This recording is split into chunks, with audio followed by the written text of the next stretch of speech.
नमस्कार। भारत खबर में आपका स्वागत है। आज बात करते हैं बेंगलुरु में होने वाली विपक्षी एकता की। जैसा कि ज्ञात है कि पटना में पहली बैठक इनकी हुई थी महागठबंधन की, दूसरी बैठक इनकी बेंगलुरु में होने वाली है। जाहिर है बेंगलुरु में कांग्रेस की सरकार है तो वीआईपी कल्चर भी दिखेगा और रिसीव करने और एयरपोर्ट पे पुलिसिया महकमा दौड़ते भागते हुए फुटेज भी आप देखेंगे और गंभीर दिखाया जाएगा और सीरियस बैठक तो है ही।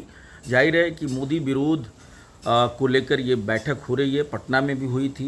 क्या इस बैठक में, इस महामंथन में कोई नई चीज़ निकल कर आएगी? चूँकि ये जब बैठक हो रही है, बहुत सारी राजनीतिक घटनाक्रम हुई जिससे आप समझ सकते हैं कि ओम प्रकाश राजभर उत्तर प्रदेश में जो विपक्षी एकता के कभी पैरोकार हुआ करते थे, उन्होंने पाला बदल लिया। बिहार में जीतन राम मांझी ने भी पाला बदल लिया है और एनडीए के ग्रुप में आ गए हैं। कई ऐसे छत्रप बिहार में अभी भी हैं, जैसे रामविलास पासवान के लड़के चिराग पासवान भी हैं, वो भी एनडीए के घटक में शामिल होने वाले हैं। उनके चाचा पहले से एनडीए के घटक में हैं। तो बहुत दिलचस्प होने वाला है बैठक। और जिस दिन बैठक बेंगलुरु में होने वाला है उस दिन एनडीए की बैठक भी होनी है। जाहिर है अनएक्सपेक्टेड चेहरे जो 26 दल कांग्रेस दावा कर रही है या महागठबंधन दावा कर रहा है कि इस बैठक में शामिल होंगे, कई अनएक्सपेक्टेड चेहरे एनडीए में भी दिख सकते हैं। ये राजनीति है, राजनीति में कुछ अस्थायी नहीं होता है और कुछ फिक्स नहीं होता है कि ये होने वाला है। दूसरी सबसे अहम बात यह है कि विपक्षी एकता के सबसे बड़े पैरोकार नीतीश कुमार, शरद पवार, ये अब अपनी पार्टी में टूट को लेकर बिल्कुल डरे और सहमे हुए हैं।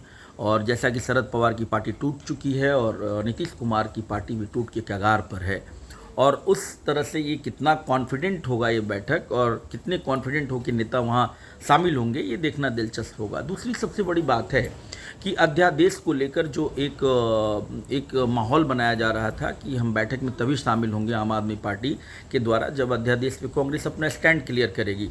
तो स्टैंड क्लियर हो चुका है। अध्यादेश पे कांग्रेस ने बोला है कि हम साथ देंगे और साथ वो अभी देने की बात कही है, मौखिक जुबानी ये आप जिस तरह से एक दावा है या वादा है वो संसद के पटल पर हो पाता है कि नहीं, ये भी देखना दिलचस्प होगा। चूँकि लंबे अरसे से आम आदमी पार्टी इसके लिए बार्गेन कर रही थी कि हम बैठक में तभी शामिल होंगे जब अध्यादेश पे कांग्रेस अपना स्टैंड क्लियर कर देगी, लेकिन कांग्रेस ने स्टैंड क्लियर कर दिया। दूसरी सबसे बड़ी चीज़ है कि कांग्रेस जिस दुविधा और अंतर्विरोध की राजनीति में समाई हुई है वो बड़ा दिलचस्प है। एक तरफ वाम दलों के साथ बंगाल में नज़र आती है, दूसरी तरफ केरल में वाम दलों के विरोध के रूप में राजनीति कर रही है।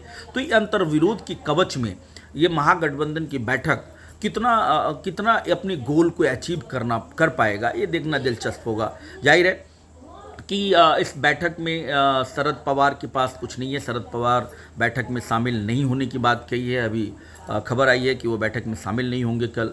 तो वैसे ही कई दल होंगे जिनकी अपनी मजबूरियां हैं। अब दूसरे घटक हैं, अब जिस तरह से अखिलेश के साथ है, अखिलेश उत्तर प्रदेश में सबसे बड़े घटक हैं, वो नहीं चाहेंगे कि यहाँ जो उनकी ज़मीन है उसमें कोई शेयर हो, कोई आए, कोई दावा करे। जैसे महाराष्ट्र में भी उनका संगठन है, महाराष्ट्र पे केसीआर की भी नज़र है, वो भी वहाँ पे अपना गठबंधन या अपना संगठन तैयार कर रहे हैं। अखिलेश का संगठन पहले से है, वो वहाँ भी चुनाव लड़ने की कोशिश करेंगे, वहाँ भी सीट मांगेंगे। तो महाराष्ट्र की राजनीति की तरह बिहार की राजनीति भी बदलने वाली है, ऐसा कयास लगाया जा रहा है। इस अंक में बस इतना ही, फिर किसी और मुद्दे पर आपके सामने फिर होंगे। तब तक के लिए नमस्कार।